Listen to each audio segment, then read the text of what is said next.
Hey, True Believers, Englentine here. I've done one of these lists for Marvel, so by all means check that out. This is 10 comic books destroying the DC universe. Not only do I want to talk about bad comics and why they're bad, but the kind of the themes behind what makes them bad. I know I'm going to fail on some, succeed on others. Either way, I think this will be a fun list. Check this out. Check, of course, the Marvel universe out after this. So, yeah, let's get this party started. Number 10. Sandman Presents The Dreaming. Now, of course, if you're a fan of the original series like myself, you were probably very excited about Sandman Presents. The fact that they created a whole universe for the Sandman, it was exciting. I was looking forward to it. This, of course, was the first book we got, and it was unfocused. It was all over the place. It was covering characters we really didn't care about. And they were not doing anything to make them interesting. Even characters that came back were just not the same as what we used to get. And of course, I realized, yeah, you're going to have a little difference from here to there, but they made no effort to make anything interesting. It was more plot over story. It was more visual over character. And in the end, that just is not what Sandman is all about. Number 9. Catwoman. Wow, you want to talk about a beautiful disaster? Not only does Catwoman sport some of the most beautiful covers from RICARDO, and I know I say that name wrong, so please don't try to correct it, but on the inside, Joelle Jones draws a really great book. Unfortunately, the writing just has not been there. Not to mention the storylines have not been intriguing at all. Having come off the disaster of the Batman number 50 non-wedding issue didn't help, but unfortunately, this started with no momentum and it never gained any, at least in my opinion. Once again, though, it is great to look at. I think this is one of the most beautiful books on the shelf, but it's a beautiful disaster. As I said before, it's just not working. Just give it to a better writer, keep Joelle Jones on for the art, and I think this could be a big hit. Number 8. Dial H for Heroes.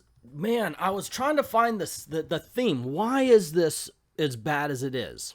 I could say the writing is poor, the art is ugly, and I would be telling you the truth about that, but why? What is the driving force behind this book that really makes it as bad as it is? Because it's just not fun, and it's trying to be. And I realized, hey, fellow kids, it's one of those. It's trying to appeal to a younger set with an older property, but unfortunately, they figure they have to update it, and they do it wrong. This is not only the hey, fellow kids, but it's also fixing something that isn't broken. As far as Dial H for Heroes is concerned, I think the pinnacle was in 2000s. I love this series. I love the original in the 60s. I love the bit in the 80s, which I've mentioned before. And the 2000s were awesome. But this one, like I said, tried to break a formula or fix a formula that wasn't broken, and it fails. Number 7. The Wonder Twins. Hey, fellow kids. Yeah, this is the same problem with Dial H for Heroes. As a matter of fact, when I read the first issue, I thought, okay, I get it. They're going to do it as a parody issue. It's a parody series. And I kind of got into that. I actually liked the first issue. I gave it a good review. But then they continued. And then I start seeing the Wonder Twins referenced outside. And I realized, wait a second. They're saying what happens here is canon now. So they completely switched focus while not switching tone. And it still feels like it's a parody book while it takes place in DCU proper. And those two come together and they just don't work. I think if this book finds its focus, stops trying to fix something that wasn't broken before, and just be a fun comic book, I think it could be a winner. Unfortunately, as it is, once again, it's just not working. Number 6, Goddess Mode. Okay, yeah, I know. We were like, oh, it's going to be horrible. Look who's writing it. It's going to be god-awful, and I can't believe it. It's Zoe Quinn. It's the chick from the game thing, blah, blah, blah, blah, yada, yada, yada. So I figure, okay, you know what? We do have to give it a chance, and I read it, and it was boring, and it was dull, and there was nothing to it. And, of course, people are like, oh, but it's all about identity politics. I know. But you know what the problem is? It's boring. And it's dull, and it's nothing to it. And unfortunately, as it kept going, it just got worse. And I don't mean like it just, there's absolutely no reason to talk about it whatsoever other than, hey, you know what, it's one of the top 10 worst books that DC's been putting out recently. Of course, it's been canceled, and I'm not surprised about that, but it also shows a larger problem with what I said DC was going to be doing this year, and they're going for the identity politics. Thankfully, for a while, they were throwing it over to the side into Vertigo books like this, but all it does is now the Vertigo line is all but destroyed. There's no trust there anymore, and that's the big problem when you have books like this consistently being published. Number 5. High Level. Wow, talk about books like Goddess Mode being published.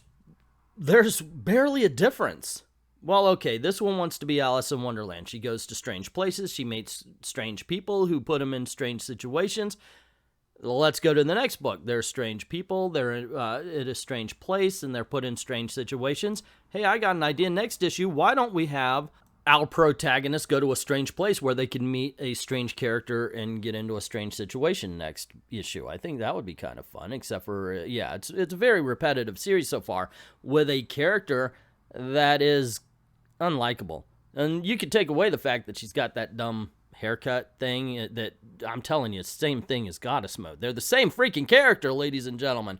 Look at them and try to find a difference, except for one wears a little black line across their eye.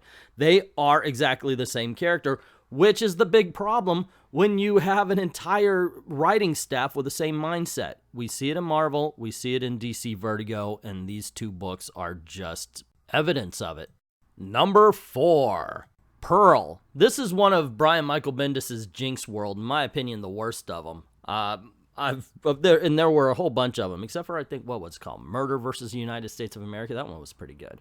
This, however, it's a shocker to me, man. I look at the book and I go, okay, it's got a visually interesting look sometimes. Sometimes it's just one color, and that's horrible, but other times it really does look cool.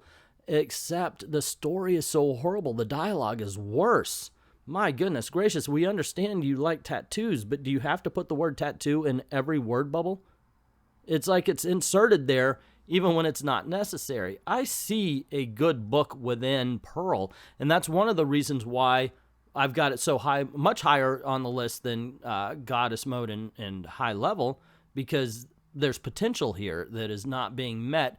That and the fact that ultimately, I think Goddess Mode is canceled. I think High Level is going to be, it's a miniseries anyway, but this, what a bunch of missed opportunities Pearl is. Number 3, Superman. Haha, you knew this was going to be on the list somewhere. Now, Brian Michael Bendis really messed up the Superman mythos, and it's part of the deconstruction thing that we see going on in comics now. But in all honesty, for the past 5 years, 10 years even, it's been deconstruction after deconstruction after deconstruction. When somebody comes and actually builds up a character, they say, hey, all right, I know you'll love this character. Now we're going to put this new artist and writer on it. And what do they say? Well, we want to deconstruct. And you're just not given a point to enjoy the character. And that's happened with Superman. Superman's a family man, and the first thing Brian Michael Bendis did was get rid of the family. Hey, we love John Kent. Let's get rid of John Kent, or at least the John Kent that you know. And he's brought back, wait, we missed all of that growing? It was just not handled very well. Not to mention the fact that Brian Michael Bendis has been watching this, or writing this same Krypton Killer storyline for 11 issues now. It's time to wrap it up and end it, because it wasn't all that great when you began, and now you're truly killing this book. Number 2, Batman. Yeah, I hear it. Wait, Englentine, are you saying that Batman is worse than Goddess Mode? Are you saying is worse than High Level or Dial H for a Hero or even Wonder Twins? No, actually, I'm not saying that, but this does have a bigger impact on not only DC Comics, but the comic book industry. If you destroy Batman, the flagship title of DC Comics, and I understand some people believe it's Superman, but let's be honest, it's Batman. He's the flagship title now. If you destroy that character, what are you doing to the industry? And that's why this deserves to be as high as it is. And here's the thing. Batman is probably the biggest victim of this deconstruction mentality that comic book creators have obtained over the last decade. here, Tom King is such an inconsistent writer. I've seen great stories from him. I've seen horrible stories from him. And it seems to just come into a head right here as far as Batman is concerned. And here's the problem, Tom. You've spent nearly 100 issues deconstructing the Batman. So much so that there's nothing for comic book fans to grab onto. There is no character of Batman in the pages of Batman anymore because you spent so many times deconstructing that there's no core to the character. There isn't. And that's your doing. And that, my friend, is why fandom is now angry with you.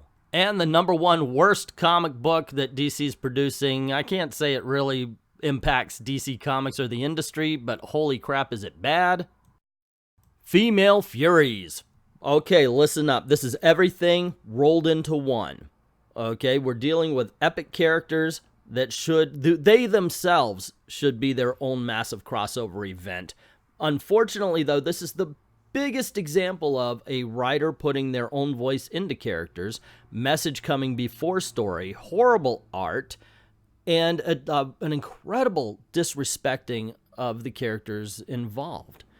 This book should never have been made. This book should never have been greenlit or passed any kind of editorial.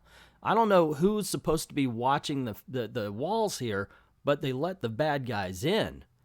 This could have been an epic story. I was so looking forward to seeing what they were going to do with the Female Furies because they are really an awesome set of bad guys, and unfortunately, they turned them into wimps.